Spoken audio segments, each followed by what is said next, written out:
சூரசம்ஹாரம் முடிந்த பிறகு இப்ப கேட்கணும். இப்பதான் கோபமெல்லாம் அடங்கி இருக்கும். திருச்செந்தூர்ல இப்ப முடிஞ்ச உடனே சுவாமி இப்படி வரமாட்டார், நேர கடலுக்கு கொண்டு போய் குளிக்க வச்சிருவாங்க. முருகனுடைய தான் நாமளும் குளிப்போம். முடியாதவங்க வெளியே வந்து தண்ணி தெளிச்சுக்கலாம்.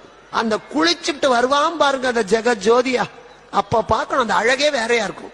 சூரனை சம்ஹாரம் பண்ண போறபோது அந்த முருகன் முகத்துல ஒரு கோபம் இருக்கும். இதெல்லாம் உத்து பார்க்கணும், பார்த்தா தெரியும். கோபத்தோட போவான். சம்ஹாரம் முடிந்து கடல்ல குளிச்சுட்டு ஜிகு இழுத்து தூக்கிட்டு வருவாங்க வேகமா. அப்படியே அந்த முகத்துல ஒரு ஒளி, ஒரு சந்தோஷம். அப்ப மடிப்பிச்ச கேட்கணும், ஆனந்தத்தோட கொடுப்பான். சூரசம்ஹாரத்தின் போது கேட்கவே கூடாது. இப்ப வெளியே போற போது நம்ம தூரம் நிக்க பார்க்கணும், மனசுக்குள்ள நினைக்கணும், எங்கிட்ட இருக்கிற தீமையை எல்லாம் சம்ஹாரம் பண்ணிடு, சுத்திலே இருக்கிற தீமைகளை எல்லாம் அழித்து விடு முருகா, நிம்மதியத்தா. நம்ம திரும்பி வரும்போதுதான் கையெழுந்தி கேட்கணும், முருகா. அப்படித்தான் சஷ்டி விரதம் இருக்கணும். அப்படி இருந்தால் சத்தியமா குழந்தை பிறக்கும். இத சொல்ல தகுதி ஏன் இருக்குன்னா